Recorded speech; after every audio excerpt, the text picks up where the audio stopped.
Gospodin s vama. I s duhom tvojim. Čitanje Svetog evanđelja po Luki. Slava tebi, Gospodine. U ono vrijeme sazva Isus 12 i dade im moć i vlast nad svim zlodusima i da liječe bolesti. I posla ih propovijedati kraljevstvo Božje i liječiti bolesnike. I reče im: ništa ne uzimajte na put, ni štapa, ni torbe, ni kruha, ni srebra, i da niste imali više od 2 haljine. U koju god kuću uđete, ondje ostanite, pa odande dalje pođite. Gdje vas ne prime, iziđite iz toga grada i stresite prašinu s nogu za svjedočanstvo protiv njih. Oni krenuše, obilazili su po selima, navješćivali evanđelje i liječili posvuda. Riječ Gospodnja. Slava tebi, Kriste.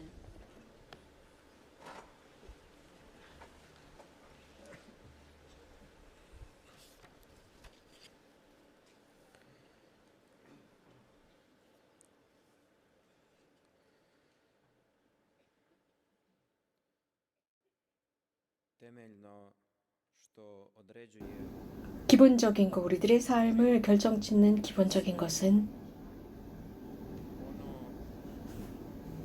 내가 어디로 가느냐에 달려 있습니다. 즉, 나의 삶의 목적이 무엇이고 내 삶의 종착지를 어디에 두고 있느냐에 달려 있습니다.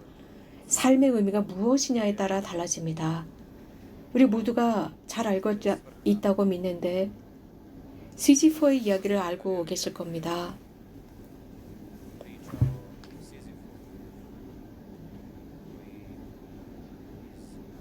높은 산 정상에서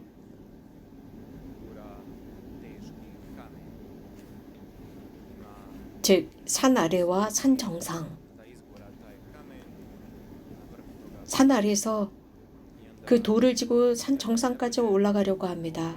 그런데 계속 다시 시작하곤 했습니다. 이런 스토리는 그저 허투루 만들어진 것이 아닙니다. 이것은 인간의 경험을 통해서 우리들에게 어떤 교훈적인 이야기입니다. 우리들의 삶을 다시 보라는 뜻입니다. 여러분들이 중학교, 고등학교 혹은 초등학교에 다닐 때 여러분들의 삶에 어떤 목적을 지니고 있었습니까? 학교를 졸업하는 게 목적이었을 겁니다. 그래서 성공했습니다. 그래서 어느 정도 인생이라는 그 돌을 밀어 올렸습니다. 그리고 앞으로 나갔습니다. 그런데 다시 또 시작해야 했습니다. 이제 고등학교에 올라갑니다. 그러면 또 다른 단계가 시작이 됩니다. 여러분들의 삶의 또 다른 단계이니까 또 그 인생이라는 돌을 밀고 올라갑니다. 그래서 누군가에게 그 돌은 쉽게 밀 수 있었고 누군가에게는 아주 무거웠습니다. 그렇게 하면서 어느 정도 목적지에 도착합니다. 몇 년 뒤면 또 졸업을 합니다. 그래서 성공적으로 고등학교를 졸업하고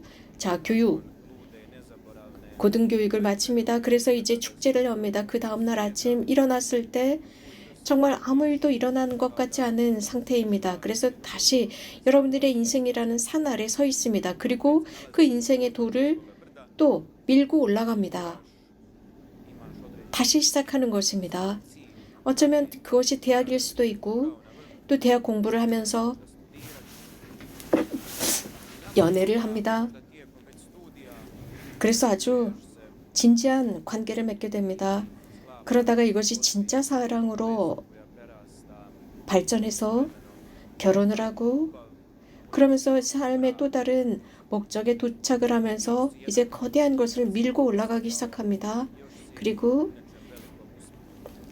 혼인잔치, 저녁에 이제 축제를 합니다. 파티를 엽니다. 그래서 여러 많은 생각 속에서 파티가 있었습니다. 그런데 이 파티가 끝나고 나면 또 새로운 시작을 합니다.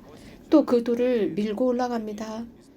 어려움이 옵니다. 아이들이 탄생합니다. 아이들을 가르칩니다. 문제가 발생합니다.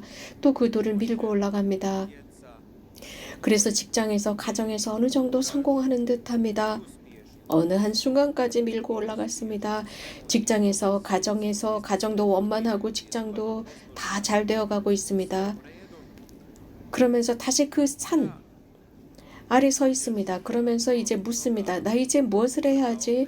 자식들을 가르쳤고 가정도 원만하고 행복하고 나는 바른 길을 걸어왔고 이런저런 나에게 필요한 내가 해야 하는 모든 것을 다 했고 보수도 넉넉하게 받고 일에서도 성공하고 명예를 얻고 그런데 갑자기 병에 걸립니다. 그럼 또다시 시작합니다.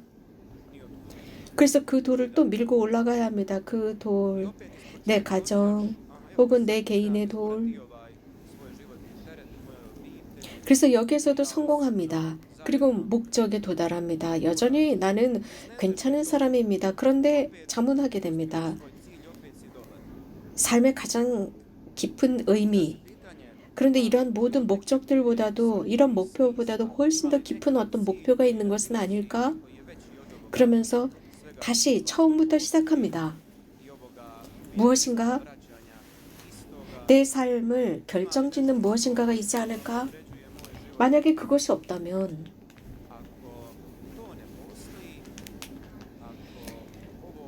즉 복음에서 우리들에게 지금 제공하는 그것이 없다면 나의 원칙적인 결심이 부재할 때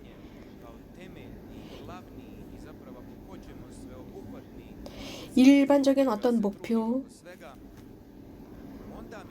이런 목표가 없다면 우리는 삶에서 실패를 경험하게 됩니다.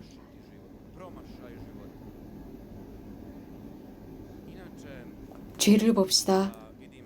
죄는 그리스어로서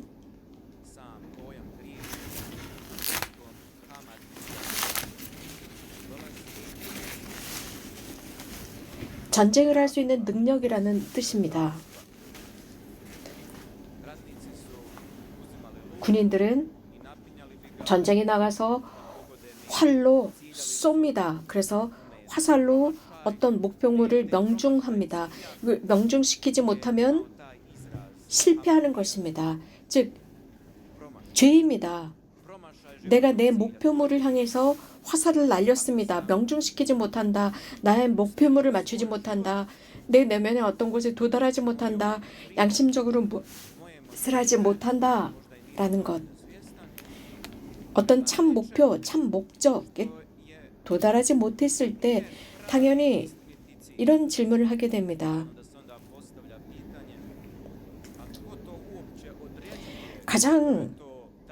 가장 우선적인 목표는 무엇일까라는 의문입니다. 자, 우리들 앞에 그 목표물이 있습니다. 어떻게 보면 도저히 도달하지 못할 것 같습니다. 그러나 복음을 읽어보면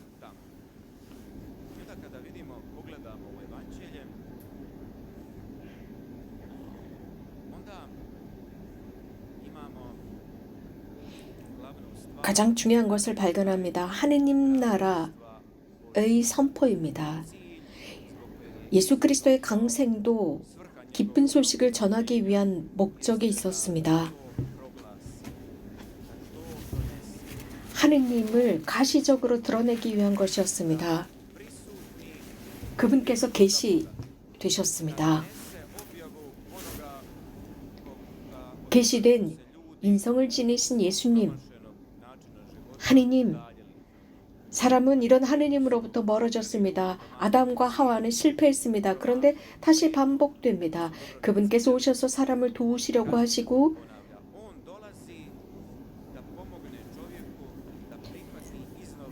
사람을 창조한 그 의미, 진짜 그 목적은 무엇일까요?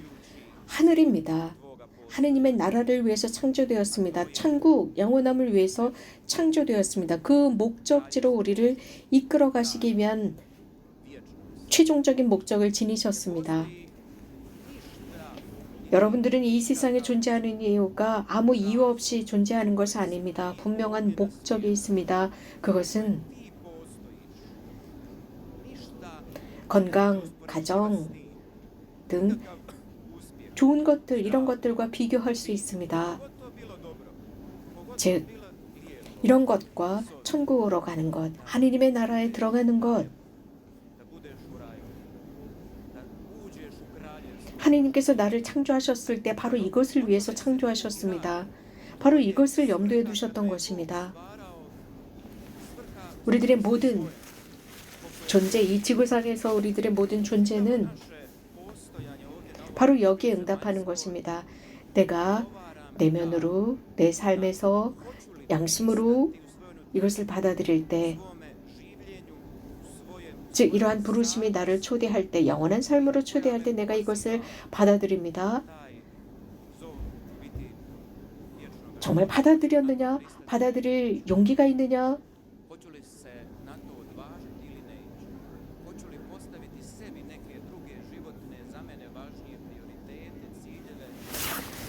이런 초대에 응답하는 것보다 훨씬 더 좋은 목표가 있다고 생각할지라도 이것보다 더 큰 것은 없습니다. 나는 내 능력으로서 자칫 잘못하면 내가 선택한 것에 대한 실수를 할 수가 있습니다. 그러나 하느님의 결정은 실수가 없습니다.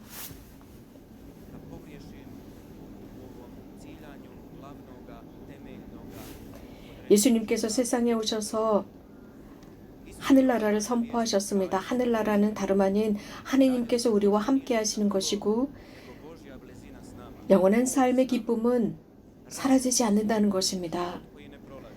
영원한 자유입니다. 만족입니다. 우리가 표현할 수 있는 모든 절대적인 희망의 완성입니다.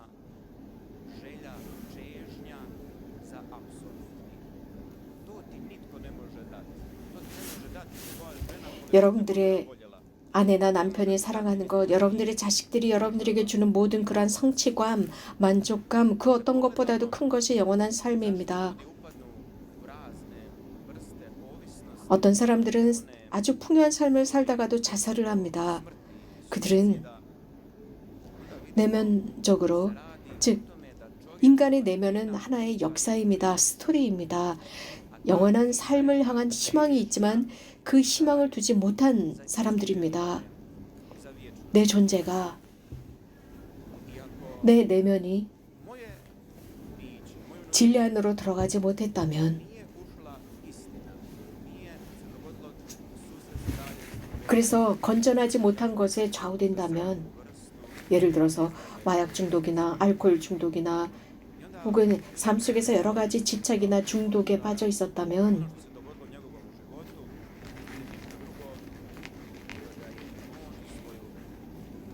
영원한 삶에 대한 희망을 이러한 세상에서 사라질 것과 바꾸었다는 것입니다. 그래서 더 많은 권력과 더 많은 힘과 더 많은 쾌락, 더 많은 코카인, 여자 혹은 그 외 다른 여러 가지 것들을 더 많이 소유하고 더 많이 누리려고 하면서 이런 영원함과 바꿔버린 것입니다. 이런 것들은 우리들을 만족시키지 못합니다. 이런 것을 내가 소유하면 소유할수록 내 배고픔, 내 갈망은 훨씬 더 커지고 훨씬 더 나는 거기에 묶입니다. 이런 것들은 나에게 평화를 주지 못합니다. 왜냐하면 우리는 이런 것을 위해서 창조된 사람들이 아니기 때문입니다. 아우스틴 성인께서는 우리들의 마음이 주님 안에서 쉬지 못한다면 불안하다고 했습니다. 그분께서 우리 자신을 당신을 위해서 창조하셨기 때문에 우리는 늘 그분을 찾습니다. 우리는 그분을 통해서 양분을 얻습니다. 그분은 나의 하느님, 나의 모든 것이기 때문입니다. 내가 그분을 찾기 전까지 나는 평화롭지 못합니다. 그분은 나의 배고픔을 채워주시고 나의 목마름을 채워주십니다. 그 어떤 누구도 나를 채워주지 못합니다. 그래서 나는 모든 선이 하느님으로부터 옵니다. 나를 위한 선입니다. 영원한 삶입니다. 이것이 바로 기쁜 소식입니다. 여러분들의 희망을 성취할 수 있어요. 하느님과 연결되어 있어야 합니다. 하느님께 근본 뿌리를 두어야 합니다. 그렇게 할 때 하느님께서는 여러분들의 모든 희망을 들어주실 것입니다. 여러분이 하느님과 친교가 이루어졌을 때입니다. 하느님의 나라를 받아들였을 때입니다. 이것이야말로